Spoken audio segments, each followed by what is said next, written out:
প্রিয় দর্শক মণ্ডলী, আসসালামু আলাইকুম। দূরে এবং কাছে যে যেখান থেকে আজকে আমাদের এই অনুষ্ঠানটি দেখছেন, আপনাদের সকলকে আন্তরিক শুভেচ্ছা ও অভিনন্দন জানিয়ে শুরু করছি বীরগঞ্জ সাংবাদিক সংস্থা কর্তৃক আয়োজিত ত্রয়োদশ জাতীয় সংসদ নির্বাচন উপলক্ষে বিশেষ অনুষ্ঠান সংলাপ।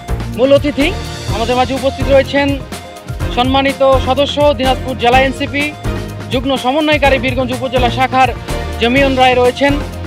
পাশাপাশি রয়েছেন বীরগঞ্জ সাংবাদিক সংস্থার সম্মানিত উপদেষ্টা হারুনুর রশিদ। উপস্থিত রয়েছেন সভাপতি মহজিম সরকার রুবেল, সাধারণ সম্পাদক জনাব মোহাম্মদ ইউসুফ আলী। সঞ্চালনায় রয়েছি আমি মোহাম্মদ আহসান হাবিব, ক্যামেরা পার্সনে ওয়াসিম আকরাম।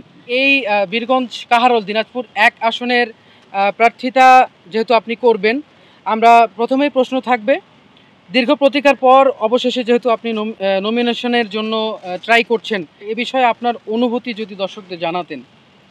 আজকে বীরগঞ্জ সাংবাদিক সংস্থা কর্তৃক আয়োজিত যে একটি আমাদের দিনাজপুর 1 আসনের সম্ভাব্য প্রার্থীদের নিয়ে আপনারা একটি বীরগঞ্জ কাহারোলে মানুষের যে আকাঙ্ক্ষা, এই আকাঙ্ক্ষা তুলে ধরার একটি সুযোগ করে দিয়েছেন। সে সাথে আমি ধন্যবাদ জানাই সারা বাংলাদেশের মানুষ থেকে শুরু করে প্রবাসী ভাই বোনেরা এবং তথা তারপর আমার দিনাজপুর 1 আসনের বীরগঞ্জ কাহারোলের আমার প্রাণপ্রিয় মানুষ জনসাধারণের প্রতি আমার খুব ভালো লাগলো যে এত সুন্দর একটি আয়োজন, যেখানে প্রার্থীরা তাদের নিজস্ব অনুভূতি, তারা তাদের আসনের সাধারণ মানুষের জন্য তাদের যে অনুভূতি, তারা নির্বাচিত হলে দলের জন্য, মানুষের জন্য তারা নিজেকে কিভাবে উৎসর্গ করবে, এই একটি সুযোগ করে সৃষ্টি করেছেন। প্রথমেই আমি বলতে চাই, 5ই আগস্টের অভ্যুত্থানের পরে নতুন এক বাংলাদেশ বিনির্মাণের স্বপ্নে জাতীয় নাগরিক পার্টি এনসিপির জন্ম। এখানে কুলির ছেলে থেকে শুরু করে প্রভাবশালীর ছেলে, এখানে কেউ বাংলাদেশের কোনো সুবিধা থেকে বঞ্চিত থাকবে না। একজন দিনমজুরের সন্তান যে সুযোগ সুবিধা ভোগ করবে, একজন প্রভাবশালীর সন্তানও বাংলাদেশের সেই সুযোগ সুবিধায় ভোগ করবে। এরই ধারাবাহিকতায় কিন্তু নতুন এক রাজনৈতিক দলের সূচনা। আপনারা জানেন, গতানুগতিক রাজনীতির ধারা থেকে বেরিয়ে আসার জন্যই আমাদের জাতীয় নাগরিক পার্টির গঠন। গতানুগতিক যে রাজনীতির ধারা, এই ধারা থেকে আমরা বেরিয়ে এসে জনতার কাতারে নেমে আসতে চাই। জনতার কণ্ঠে, জনতার প্রয়োজনে তাদের যে না বলা কথা, এই না বলার কথার প্রতিধ্বনি হতে চাই এই জাতীয় নাগরিক পার্টি। এই জাতীয় নাগরিক পার্টি থেকে আমি মনে করেছি বীরগঞ্জ কাহারোলের যে আমার সাধারণ মানুষ, যে আমার অবহেলিত মানুষ, এই মানুষরা প্রতিবারেই আমরা অনেক সরকার দেখেছি, কিন্তু আসলে এই আমার দিনাজপুর 1 আসনের মানুষ প্রতিবারেই ছিল অবহেলিত। তাদের প্রয়োজনের তাগিদে আমি অনুভব করেছি তাদের সঙ্গে আমার থাকা প্রয়োজন।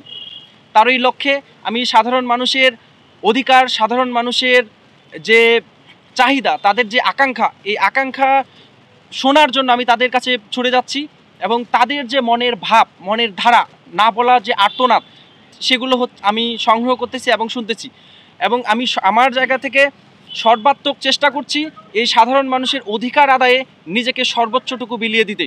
জাতীয় নাগরিক পার্টি যদি আমাকে নমিনেশন দেয়, আমি শাপলাকুলি মার্কা নিয়ে সাধারণ মানুষের দ্বারে দ্বারে পৌঁছাবো এবং সাধারণ মানুষের অধিকার নিশ্চিত করতে আমার সর্বোচ্চ দিয়ে তাদের জন্য কাজ করব। আমরা দ্বিতীয় প্রশ্নে যাব। যেহেতু আপনি জাতীয় নাগরিক পার্টি থেকে এই প্রতিদ্বন্দ্বিতা করবেন, তো আমাদের প্রশ্ন হচ্ছে, জনগণ আপনাকেই কেন এই নির্বাচনে জয়লাভ করবে বা আপনাকে ভোট দিবে? সুন্দর প্রশ্ন করেছেন, কেন জনগণ আমাকে ভোট দিবে। এটার যদি আপনাকে আমি বাস্তব একটা উদাহরণ দেখিয়ে দিতে পারি, তাহলে হয়তো আপনিও বুঝতে পারবেন কেন জনগণ আমাদেরকে ভোট দেবে। আপনি দেখেছেন 17 বছরের ফেসিবাদকে কিভাবে নির্মূল করার জন্য রাস্তায় নেমেছিল সাধারণ জনতা। এই জনতার একটা ভিতরের আর্তনাদ, তাদের যে এক আত্মচিৎকার, নতুন এক ধারার রাজনীতি সূচনা হবে, যে দেশে মানুষ বৈষম্যহীন একটি বাংলাদেশ গড়বে। এরই ধারাবাহিকতায় কিন্তু 5ই আগস্টের অভ্যুত্থানের পরে এক নতুন বাংলাদেশ বিনির্মাণের পথে আমরা এগিয়ে যাচ্ছি। সেই জায়গা থেকে মানুষ এক নতুন স্বচ্ছ রাজনীতির ধারা চায় এবং তারা চায় তাদের কণ্ঠে কেউ আসুক, তাদের অধিকার নিয়ে কেউ কথা বলুক। এরই লক্ষ্যে জাতীয় নাগরিক পার্টি কিন্তু সাধারণ মানুষের কথা বলছে। জাতীয় নাগরিক পার্টি সর্বদাই একদম খেটে খাওয়া প্রান্তিক মানুষদের সংস্পর্শে আসছে।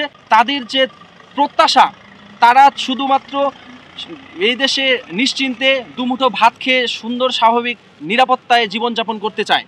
জাতীয় নাগরিক পার্টি সর্বদাই তাদের সার্বিক বিষয়ে খেয়াল রেখে এবং তাদের নিরাপত্তায় তাদের জীবনযাপনের সর্বাত্মক ভূমিকা রাখছে।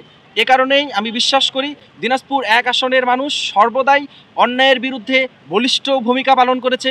আপনারা দেখেছেন 5ই আগস্টে কিভাবে বীরগঞ্জে মানুষের ঢল নেমেছিল।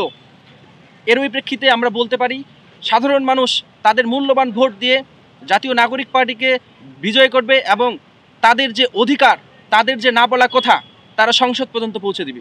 জনগণের সাথে বা অন্যান্য রাজনৈতিক দলের সাথে আপনার প্রতিবন্ধকতা কোন জায়গায়, কি কি? রাজনীতি মানে সাধারণ মানুষের কাতারে নেমে আসা, রাজনীতি মানে সাধারণ মানুষের না বলা কথা বলা, রাজনীতি মানে সাধারণ মানুষের কাতারে এসে তাদের দুঃখকে ভাগ করে নেওয়া। আসলে প্রতিবন্ধকতা বলতে আমরা এখানে এটাকেই মনে করছি যে সাধারণ মানুষের সাথে আমার সম্পর্ক আমি তৈরি করতে পারছি কিনা, সাধারণ মানুষের যে মনের ভাব এটি আমি বুঝতে পারছি কিনা, এটি হচ্ছে আমার কাছে মনে হচ্ছে প্রতিবন্ধকতা। আমি কোনো রাজনৈতিক দলকে প্রতিবন্ধকতা মনে করছি না, এ কারণেই যে রাজনীতি হবে জনগণের সাথে, কোনো রাজনৈতিক দলের সাথে নয়। ইতিমধ্যেই কিন্তু আমরা জেনেছি যে বাংলাদেশের বিভিন্ন রাজনৈতিক দলের তাদের কিছু ভুলভ্রান্তি থাকে, যেরকম আপনার দলের অনুসারীরা যারা চাঁদাবাজি, দখলদারি, টেন্ডারবাজি, বালুরঘাট দখল বা মামলা বাণিজ্যের সাথে জড়িত হলে আপনি কি ধরনের পদক্ষেপ নেবেন সে প্রসঙ্গে বলবেন। বাংলাদেশের জাতীয় নাগরিক পার্টির জন্মই হয়েছে মানুষের অধিকার নিয়ে কথা বলা, মানুষের প্রয়োজনে তাদের পাশে থাকা, তাদের অধিকার হরণ করার জন্য নয়, তাদের হক মেরে রাজনৈতিক দলকে ফুলে ফেঁপে উঠানোর জন্য নয়। আমাদের জন্ম জনতার কাতারে, জনতার রায়ে আমাদের আসল শক্তি, এবং আমাদের যদি কোনো নেতাকর্মী এসব বিষয়ের সাথে সম্পৃক্ত থাকে, এটি বিচ্ছিন্ন ঘটনা, এখন পর্যন্ত গোটা বাংলাদেশে এরকম কোনো নজির নেই। যদি ঘটে সেক্ষেত্রে সংগঠনের পক্ষ থেকে, জাতীয় নাগরিক পক্ষ থেকে আমরা সর্বোচ্চ আইনের প্রতি শ্রদ্ধাশীল এবং সাধারণ মানুষের অধিকারে আমরা কঠোর হস্তে এসব দমন করব। জি, ধন্যবাদ জানাই, গুরুত্বপূর্ণ কথা বলেছেন। আমি কয়েকটি বিষয় জানার চেষ্টা করব। এখানে আপনি নির্বাচিত হওয়ার পরে প্রধান যে কাজগুলো রয়েছে আমাদের বীরগঞ্জ উপজেলায় ভুক্তভোগী থেকে শুরু করে বিভিন্ন উন্নয়নমূলক কর্মকাণ্ডে আপনার কোন কাজগুলোতে অগ্রাধিকার বেশি থাকবে? আচ্ছা, নির্বাচিত হওয়ার পরে আমি জনতার কাতারে আসব, এসব বিষয়ে ভেবে যদি আমরা রাজনীতি করি তাহলে শুধুমাত্র জনতাকে পুঁজি করে ক্ষমতায় যাওয়ার প্রলোভন মাত্র। আমি মনে করি রাজনীতির প্রধান গঠন উদ্দেশ্য হওয়া উচিত জনতার জন্য। আমি নির্বাচিত হতে না পারে, নির্বাচিত না হওয়ার পরেও আমি জনতার জন্য কি করলাম সেটাই প্রধান রাজনীতি। জনতার যে তাদের যে চাওয়া, আপনারা জানেন গোটা বাংলাদেশের একটি সবথেকে বড় সমস্যা বেকারত্বের সমস্যা। আমাদের তরুণ প্রজন্ম ভাই বোনেরা গ্র্যাজুয়েশন শেষ করার পরেও তারা ঘুরে বেড়াচ্ছে শুধুমাত্র একটা কর্মসংস্থানের অভাবে। আমি মনে করি দিনাজপুর 1 আসনের আমাদের বীরগঞ্জ কাহারোলের যে ভাই বোনেরা আছে, আমি সবার আগে যদি নির্বাচিত হতে পারি এবং নাও হতে পারি, আমি চেষ্টা করছি যেন এই কর্মসংস্থানের পথগুলো সুগম করা যায়। এই বিষয়ে আমি সেন্ট্রালে কথা বলেছি। আমাদের এই সমস্যাগুলো নিরসন হতে পারলে, আবার আরেকটি বীরগঞ্জের সমস্যা আছে প্রচুর পরিমাণে যানজট, এবং আমাদের বীরগঞ্জের প্রায় 1/4 প্রায় 75% উপরে কাঁচা রাস্তা আছে, যেগুলি সব এখন পর্যন্ত কাঁচা, পাকা হয়নি। জনতা তাদের সিদ্ধান্ত ভোটের মাধ্যমে দেবে। অবশ্যই। তো আমরা কথা বলবো আরেকটি বিষয়, যেটা হচ্ছে প্রত্যেকটি রাজনৈতিক দলের কিন্তু প্রভাব রয়েছে এই নির্বাচনে, যেরকম ইসলামী আন্দোলন রয়েছে, বিএনপি রয়েছে, জামায়াত রয়েছে, তারপরে গণ অধিকার রয়েছে। তো এই দলগুলো বাদে আপনার নিজস্ব দলের যেহেতু অবকাঠামো একটা মূল ভিত্তি, সেখানে দলীয় কোনো কোন্দল আছে কিনা আপনাদের ভিতরে এনসিপির উপজেলা শাখার মধ্যে? ধন্যবাদ। আসলে আমি প্রথমেই বলেছি নতুন এক ধারার রাজনীতির সূচনা করতেই এনসিপির জন্ম। সে জায়গা থেকে রাজনীতির মাঠে প্রতিযোগিতা থাকবে, কিন্তু কোনো প্রতিহিংসা নয়। এক দলের বিভিন্ন মনোনয়ন প্রত্যাশী থাকতেই পারে, সে জায়গা থেকে দল যাকে যোগ্য মনে করবে, যে প্রার্থী জনগণের কাতারে থাকবে, জনগণের ভাব বুঝবে, জনগণের না বলা কথা বুঝবে, আমরা অবশ্যই দলের সিদ্ধান্তের বাইরে নয়, দল যাকে নমিনেশন দেবে আমরা জনতার কাতারে এসে তার জন্যই জাতীয় নাগরিক পার্টির পক্ষ থেকে শাপলা কলি মার্কাকে বিজয় নিশ্চিত করতে সর্বাত্মক ভূমিকা রাখব। জি, ধন্যবাদ জানাই। বীরগঞ্জ কাহারোল আসন, এই আসনের বিভিন্ন উন্নয়ন অবকাঠামো এখনও কিন্তু দুর্বল রয়েছে। তো উন্নয়ন হোক বা সাম্প্রদায়িক সম্প্রীতি হোক, এবং বীরগঞ্জকে কোন রূপে আপনি দেখতে চাচ্ছেন? আসলে অসাম্প্রদায়িক বাংলাদেশ গড়ার লক্ষ্যেই আমাদের পথ চলা। দিনাজপুর 1 আসনের প্রেক্ষাপট গোটা বাংলাদেশের সকল আসনের প্রেক্ষাপট থেকে ভিন্ন। আপনি জানেন এই আসনে আমাদের 42% সনাতন ধর্মাবলম্বী মানুষের বসবাস। তাদের যে আর্তনাদ, সারা বাংলাদেশে তাদের যে অধিকার আদায়ের এক পিপাসা, এই পিপাসা থেকেই সাধারণ মানুষ, আমাদের সনাতন ধর্মাবলম্বী মানুষ, আমার বীরগঞ্জ কাহারোলের সকল সম্প্রদায়ের মানুষ, তারা চায় একটি যোগ্য ব্যক্তি, একজন আদর্শ ব্যক্তি, একজন জননেতা এই আসনে নির্বাচিত হোক এবং তাদের অধিকার নিয়ে কথা বলুক। বীরগঞ্জকে আমি একটি মডেল বীরগঞ্জ হিসেবে দেখতে চাই। আমরা মডেল বীরগঞ্জ হিসেবে রূপান্তর করতে চাই। গোটা আমাদের প্রাণের দাবি, আমাদের পার্শ্ববর্তী যে হচ্ছে জেলা ঠাকুরগাঁ অবকাঠামোগত দিক থেকে অনেক উন্নত এবং শক্তিশালী। সেই জায়গা থেকে আমাদের বীরগঞ্জ একটা প্রাণকেন্দ্র শহর হওয়া সত্ত্বেও এখানকার রাস্তাঘাট যানজটের সৃষ্টি হয়। সবার আগে একটা উপজেলাকে এগিয়ে নিয়ে যেতে তার প্রাণকেন্দ্রের পরিবর্তন প্রয়োজন। আমি মনে করি একটি মাস্টার প্ল্যান প্রয়োজন বীরগঞ্জ শহরকে নিয়ে, এবং বীরগঞ্জ শহরের যে বাস স্ট্যান্ড, বীরগঞ্জ শহরের যে অবৈধ স্থাপনা এবং বীরগঞ্জ শহরে একটি অপার সম্ভাবনা রয়েছে, বিভিন্ন জায়গায় অপার সম্ভাবনা, কিন্তু আসলে সঠিক পদক্ষেপ এবং সঠিক পরিকল্পনার অভাবে আমরা বীরগঞ্জকে এগিয়ে নিতে পারছি না। আমরা যদি নির্বাচিত হই বা নির্বাচিত নাও হই, আমরা জনগণের কাতারে এসে জনগণের এই দাবিগুলো পূরণ করতে যে দলেই আসুক না কেন সেই দলের সাথেই আমরা সর্বাত্মকভাবে সহযোগিতা করে বীরগঞ্জকে একটি মডেল বীরগঞ্জ হিসেবে রূপান্তর করতে আমাদের সর্বোচ্চ সহযোগিতা করব। ধন্যবাদ জানাই। সর্বশেষ যে প্রশ্নটি থাকবে, আসন্ন নির্বাচনে জনগণের প্রতি আপনার এনসিপি থেকে কি বার্তা থাকবে? বাংলাদেশের সকল মানুষ জনতার কাতারে নেমে এসে বাংলাদেশকে 17 বছরের স্বৈরাচার মুক্ত করেছিল। এরই প্রেক্ষিতে জাতীয় নাগরিক পার্টির জন্ম। সারা বাংলাদেশ তথা বীরগঞ্জ কাহারোলের মানুষের প্রতি আমার অনুরোধ এবং আহ্বান, প্রতিবারের ন্যায় আমরা দেখেছি বীরগঞ্জ কাহারোলের প্রেক্ষাপট সম্পূর্ণ ভিন্ন। আমরা অতীতের ইতিহাস লক্ষ্য করলেও দেখব এই আসনের ব্যাপক জনপ্রিয়তা কারা এই আসনের সবথেকে বেশি সর্বদাই এগিয়ে থাকে। আমি সাধারণ মানুষকে উদ্যত আহ্বান জানাবো, আপনারা যোগ্য প্রার্থীকে নির্বাচিত করবেন। আপনাদের অধিকার নিয়ে যিনি কথা বলে, শুধুমাত্র রাজনীতি মানে জনগণের কাতারে এসে তাদেরকে অলীক স্বপ্ন দেখা, সেটা রাজনীতি নয়। আপনার জন্য সেই রাজনীতিবিদ আসলে আপনার কাতারে এসেছে কিনা, আপনার দুঃখ বোঝে কিনা, আপনার দুর্দশা বোঝে কিনা, আপনার বিপদে আপনার অসময়ে আপনার পাশে থাকবে কিনা, সর্বস্ব এবং সব কিছু বিবেচনা করে আপনারা প্রতিনিধি নির্বাচন করবেন। আমি বীরগঞ্জের সন্তান, আমি আপনাদেরই সন্তান। জাতীয় নাগরিক পার্টি নতুন এক ধারা রাজনীতি সূচনা করার জন্যই আপনাদের পাশে এসেছে, জনতার কাতারে এসেছে। জাতীয় নাগরিক পার্টির পক্ষ থেকে আমাকে তথা গোটা বাংলাদেশকে এক ধাপ এগিয়ে নিয়ে যেতে বীরগঞ্জ কাহারোল থেকে শাপলাকলি মার্কায় আমাকে ভোট দিয়ে আপনারা জয়যুক্ত করবেন।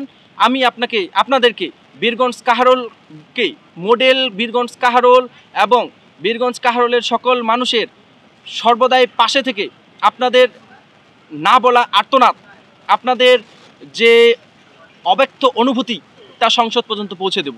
আমাদের মাঝে উপস্থিত রয়েছেন বীরগঞ্জ সাংবাদিক সংস্থার সম্মানিত উপদেষ্টা জনাব হারুনুর রশিদ, যিনি আন্তর্জাতিক মানবাধিকার সংস্থা বাংলাদেশ আইন সহায়তা কেন্দ্র ফাউন্ডেশনের ডাইরেক্টর গণসংযোগ।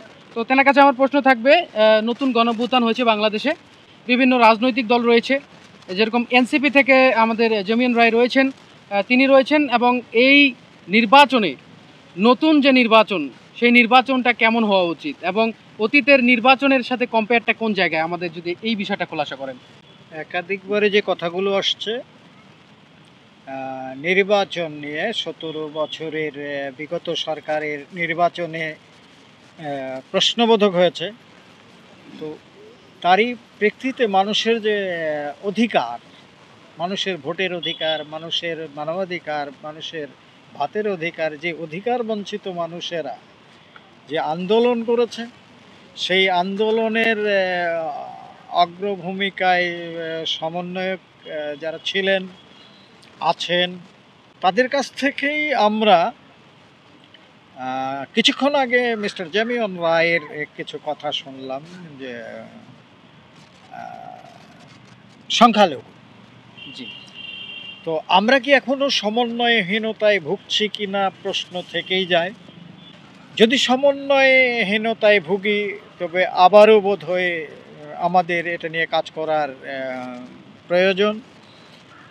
আর সমন্বয়ক এবং এনসিপি দুটো এক কিনা এটা একটু পরিষ্কার বুঝে ওঠেনি। তো যাকে আমরা তারপরেও আশা করি সামনের নির্বাচন ফ্রি ফেয়ার হোক এবং হবে আশা রাখছি। আমরা যে প্রস্তুতিগুলো দেখতেছি এই সরকারের, এই তত্ত্বাবধায়ক সরকারের আমরা প্রস্তুতিগুলো দেখতেছি, বিভিন্ন অর্গানাইজেশনের সাথে যে প্রস্তুতিগুলো, পুলিশের নতুন করে ট্রেনিং দেওয়ানো হচ্ছে, সেনাবাহিনী বের করে দেওয়া হচ্ছে, এটা অনেকবার বলেছি, অনেক মিডিয়ার মাধ্যমে আসছে। তো মনে হয় যে ফ্রি ফেয়ার হবে। আর যারা নির্বাচন করবেন ওনারা সামনে দেশ গড়ার জন্যে সমন্বয়হীন যেন না হয়, এটার প্রতি আমাদেরও একটু দাবি থাকবে। আমার মানবাধিকারের যে বিষয়, আমি মনে করি যে মানবাধিকার রক্ষা করলে সেখানে গণতন্ত্র রক্ষা হবে। গণতন্ত্র রক্ষা করার জন্যে যে কাজটি করা উচিত বলে মনে করি, এবং যারা সমন্বয়ক তারা বলেছেন যে ওনারা ওই বিষয়টা নিয়েই আন্দোলন করেছেন, সমন্বয়হীনতা ছিল, সমন্বয় ফিরিয়ে এনেছেন। তবে কিছু কিছু সময় মনে হচ্ছে যে এখনও কিছু জায়গায় বোধহয় সমন্বয় করা উচিত। ওনারা সেটা দেখবেন, করবেন, এই আশাটা আমরা রাখতে পারি। আমার দেশের এবং এই যারা দল করছেন তাদের পক্ষ থেকেও মনে করি যে এখনও যদি সমন্বয়হীনতা থাকে তা আপনারা আগে সমন্বয় করেন। ধন্যবাদ। ধন্যবাদ জানাই, গুরুত্বপূর্ণ কথা বলেছেন। তো দর্শক, আজকের মুখ্য উদ্দেশ্য ছিল ত্রয়োদশ জাতীয় সংসদ নির্বাচন। সেই নির্বাচনে সম্ভাব্য যে প্রার্থীরা রয়েছে তাদের নিয়ে আমাদের এই বিশেষ অনুষ্ঠান সংলাপ। তো আজকের এই প্রোগ্রাম থেকে আমরা বিদায় নিচ্ছি। সকলে ভালো থাকবেন, সুস্থ থাকবেন। আসসালামু আলাইকুম।